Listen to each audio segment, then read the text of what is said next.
Hello, hello, everyone. Thank you again for coming to the next episode of the Rockstar Coach Brand Club. I am your host, Melissa Henry, and I have a very special guest today. She is an award-winning client generation expert. She's an international speaker and all-around fabulous woman. Her name is Mary Cravets. And Mary, her special sauce really is that she helps people grow their businesses without working nights and weekends. And I know we all want that, right? She's heard all the confusing and conflicting advice out there, so she's not surprised that most business owners struggle to establish a sustainable business. But she's here to change that. Using her methods, the majority of Mary's clients quickly increase their income 50% or more.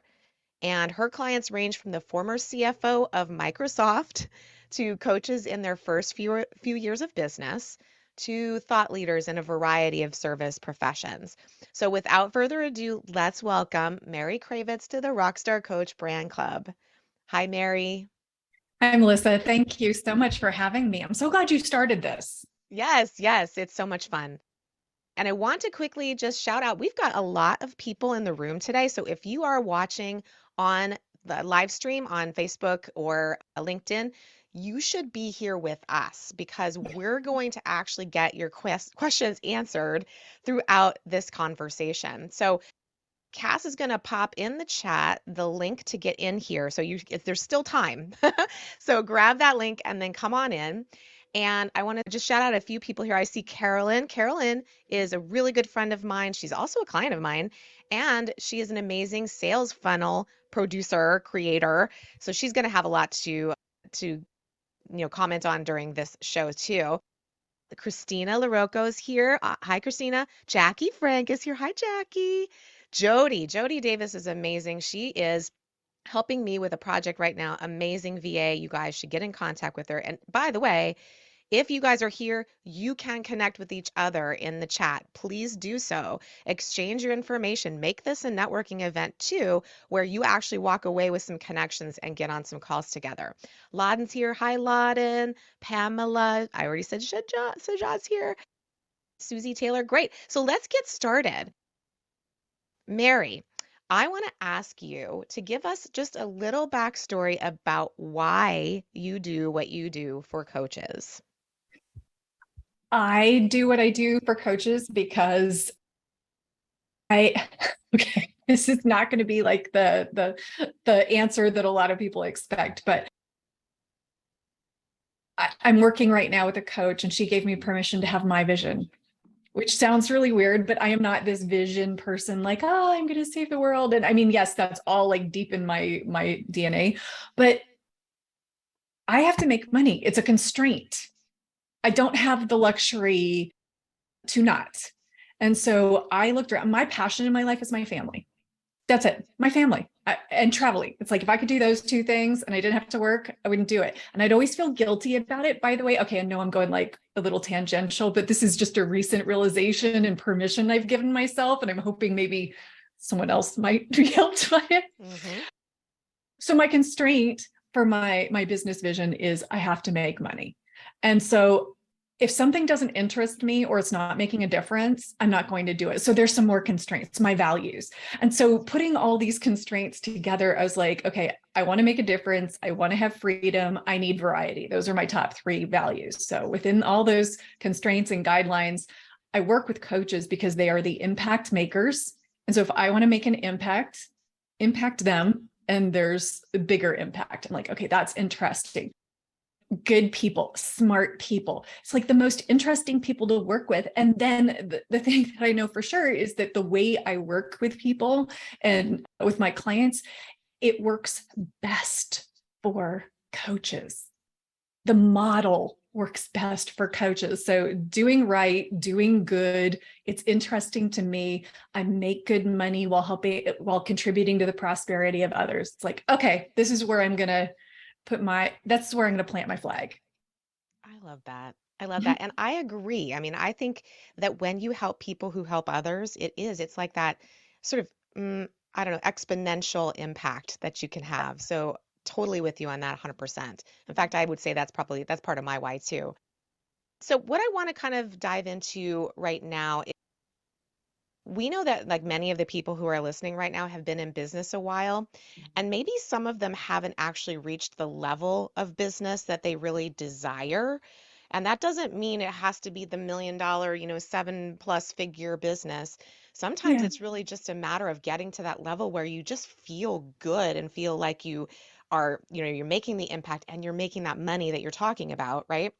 So, what would your advice to them be in terms of what has worked for you over the years? Mhm. Well, what's worked for me is a lot of trial and error. So I have a client generation system, and what I know is in my first 2 years of business, I did not have that. And Hmm. so while there are all these things that I know to systematize and get running in your business so that it can be like that well-oiled machine, if the only thing you do is take lead generation actions, whatever those are for you, whether it's speaking, whether it's networking, whether if you just get out there, do okay, do better, take clients that are great, take clients that aren't great. It's the earn while you learn method. And so I'd say if you don't invest in figuring out like the best way to get every one of your efforts pulling in the same direction to get the best results, because let's face it, at some point in your business, there's just not any room for that. There's not any financial bandwidth. So if you only do one thing, earn while you learn. Don't sit and theorize and perfect and nitpick and so forth. Get out there and do some stuff. Within the coaching industry, the top two ways that coaches get clients are through referrals and through speaking. And so whatever activities that you need to engage in to build your referral network, your centers of influence, your referral partners, do those things. And also, if you want to do speaking, get out there and do some speaking. It is, if you enjoy it, by the way, let's just be clear. If you are terrified of speaking, then that's going to be a very slow, painful road. Don't torture yourself. Yeah. Yeah, yes, exactly. And actually, I want to kind of layer on top of that. And that is, what you're saying about getting out there and actually doing some work while you're building that business. That's also beneficial for understanding what your brand is. I mean, you can start with let's do some theory while you're getting clients, of course. But like you Mhm. can start with that theory stuff and then the nice thing is as you start to bring in those clients that aren't kind of the right ones, then it's starting to affirm really who that ideal client is for you. So I like that. Don't do this in a bubble without actually getting out into the world and like, testing the waters and testing the theory. So Yes. good. So tell us, we actually titled the show the Creating a Clear Client Generation Yeah. Channel. I was looking for the word. So tell us what that means, because you obviously have a methodology that's been working like crazy for you. So tell us about what that means and how you do it. Okay. So one of the things we promised with this show is that I was going to like give you some hands-on stuff. So if you have something to write with right now, I would highly recommend writing this down.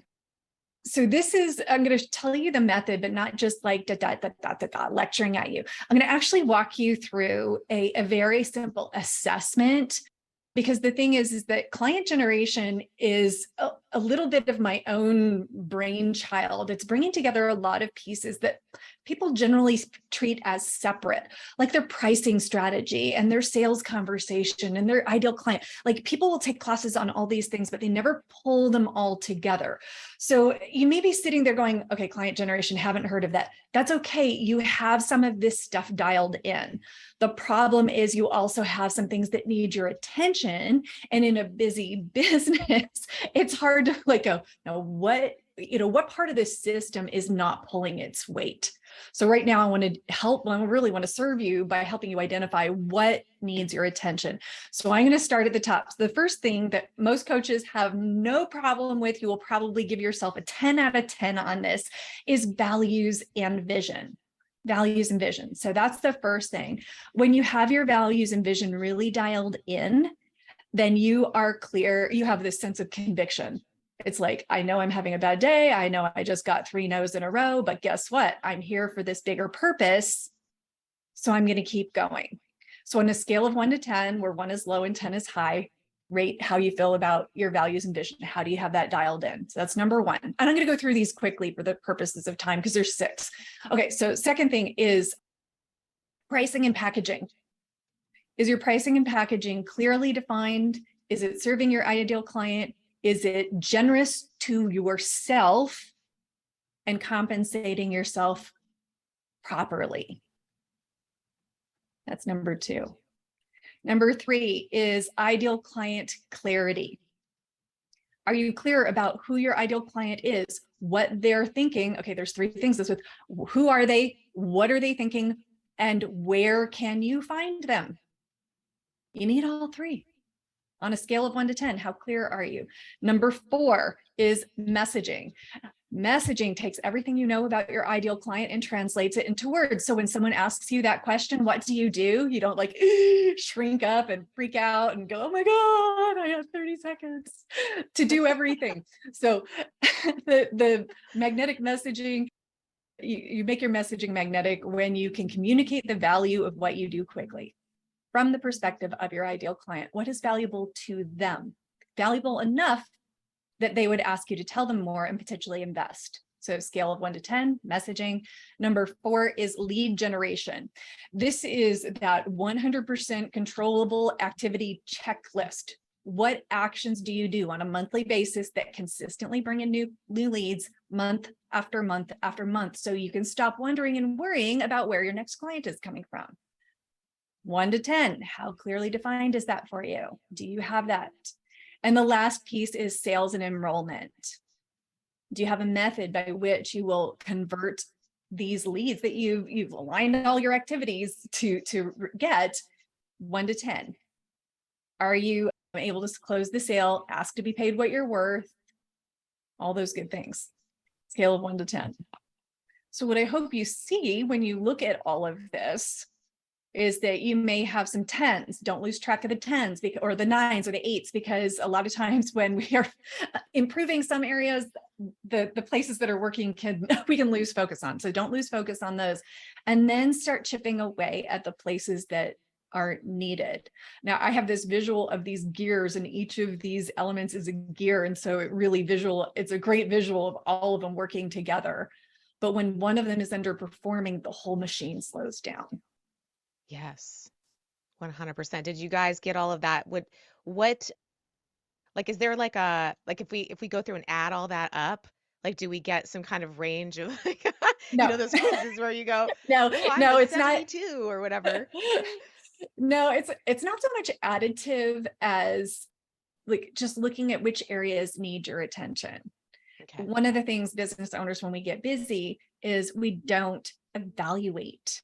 We don't step back. We just keep doing or creating and not stepping back goes, what's working? What needs my attention? And that is, if I was to say, write down one thing to guide your business strategically, what's working? I love that. I love that. What's working? Leverage that. What's working? Leverage that. Okay. And so if I look at this overall, it seems like a lot, right? And so I Oh, it know is. when we talk about a clear path, right? This is where all of these little places is where we get hung up Mhm. during this brand journey. And so what I think is interesting here is there's components of this that refer back to brand. Mhm. Actually, if I look at every one of these, it can be connected to your brand in some way, right? So, like, what is your thoughts in terms of that? Like, how do you think that? Because I want people to be able to come to you to do this work, to do like the tactical and get those things whirling and moving. And by Mhm. the way, I think Cass, if you can pop Mary's link into the chat here and also on social media, people can reach out to get in her world and learn more. But I think what are the components that the tactical that you would do in some of these areas? Like, are there just portions of those areas that you really like go full on into, or do you touch on all 6 of these in your program? How does it work? Okay. So in my programs, I go through all of them with pretty much every client, regardless of whether I'm working one-on-one. For the folks who are trying to get, from like the 500,000 to the million mark, we have to look at all of these and make sure they're dialed in as a foundation. Coaches in their first couple of years, we're looking at these as a system, usually for the first time. Because they usually, when my clients come to me, they've learned this, they've learned that, and they've had everything shouted at them all the time. And this is just pulling together everything in a very concise, actionable plan. So I heard a couple questions in what you said. And so I would like to tie this back to brand, and I would like to start that with your definition of brand. With When you my say definition. that, yes. So Mhm. everybody, I think, interprets it differently. So everybody Yeah. can define it differently. So I want to start from your definition, Melissa. Yeah, thank you. So I think, a lot of people think of brand, and when they think that, their first reaction is, what does my brand look like? Yes. And honestly, that's where I started in this whole industry, which was through the image creation side of that, the expression of the brand. But when you really look at it, it's the underlying components or elements of the foundation of your business. So it's really looking at, just like you said, the values and the vision, diving into ideal client, into those, really like getting to know the people at a very deep level, so you can speak in their language, so the messaging comes in there. So it's really all of those components kind of coming together to make a package that you really feel good about. It feels authentic to you. You're very intentional about how you put yourself out there. So all of those components working together create that brand for you, that when you show up, everyone knows that's you. They get it. Yeah. So that to me is sort of the underlying foundation for everything, because it does matter, not just from a marketing perspective, but let's say you're hiring someone in your business. How do you know that's the right person? It's not just the hard tactical skills. It's whether or not they're buying into your mission.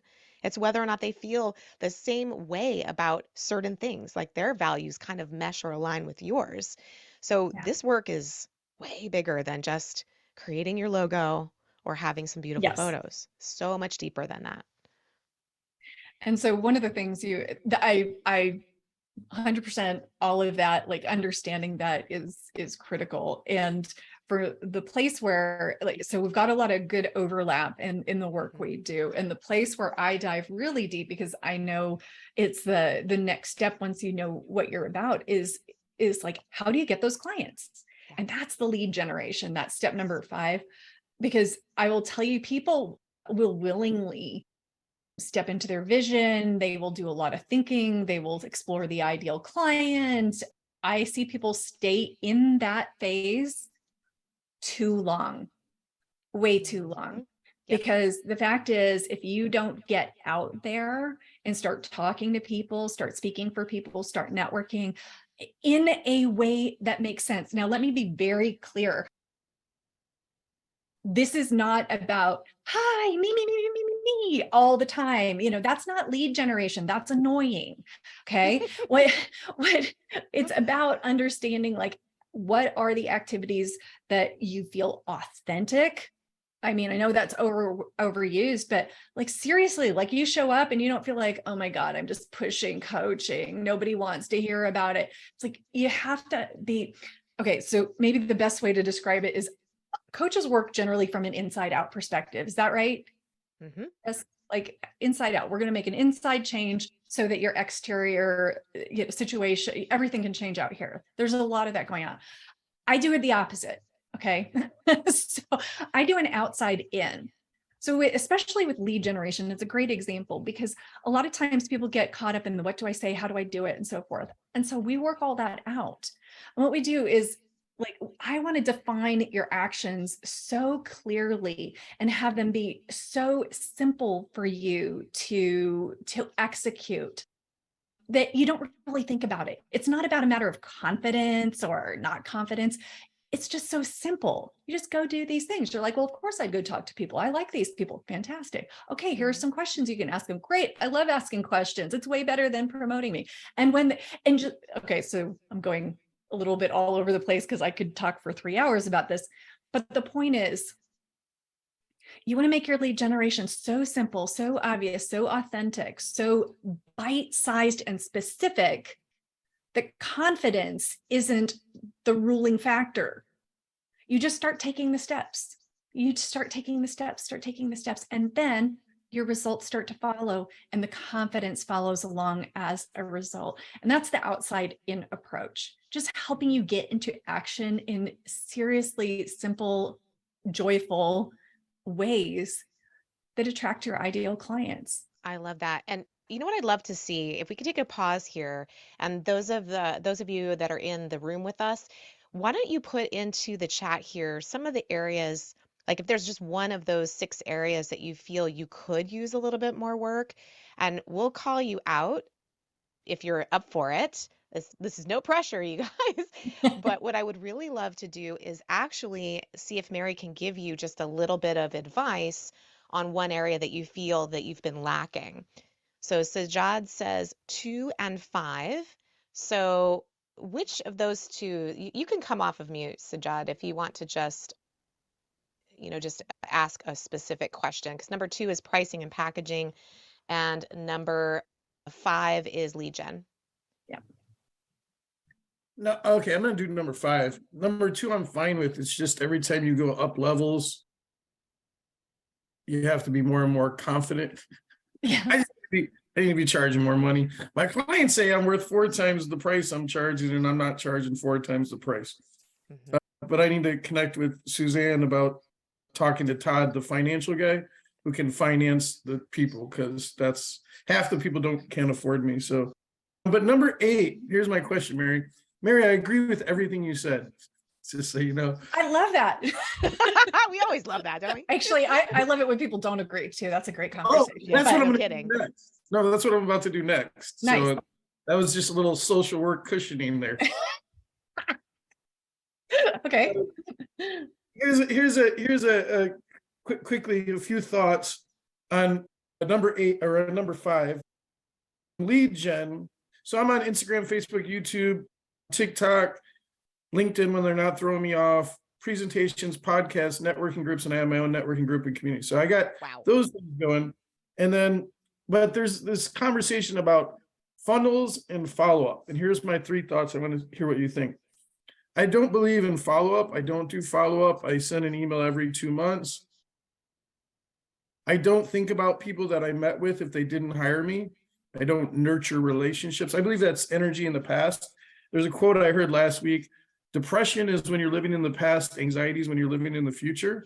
So I have a little bit of struggle about the idea about putting your energy looking backwards as opposed to what I teach my clients, keep your energy moving forward. Mm-hmm. Otherwise, they get hung up on, I got these 10 people that might hire me, and then they nag them, they annoy them. I don't do follow-up. So what do you think about the balance of, that stupid quote, the fortune and the follow-up? I teach exactly the opposite. Keep going forward. Don't worry about the past. Okay. So first of all, thanks, because I love not agreeing or like having different, I love having different ideas because here's the thing is as coaches, you're going to get 10 experts talking to you and they will lead you in 10 different directions, and it can be crazy making. And so finding what aligns with what you understand, what you energize, just like you said, John, whatever you can fully energize, that's the direction to go. If it's bringing you the results you want. If you're getting the results you want and you enjoy the work you're doing to get there, then do it. Keep doing it. What's the cardinal rule? What's working? If it's working for you. Now, the thing that I warn against is that my method or your method or Melissa's method is the method that all people always should all do, because we're all exactly cookie cutter. And that's where we get into trouble, when we listen to an expert and we get that feeling in the pit of our stomach, like, this doesn't feel right to me, but they're the expert and look, they've built multi-million business or whatever. And we start to get this sinking feeling like we're we're missing out and we should be doing it. And that's a hard feeling to differentiate from, this makes me uncomfortable because it's a growth edge.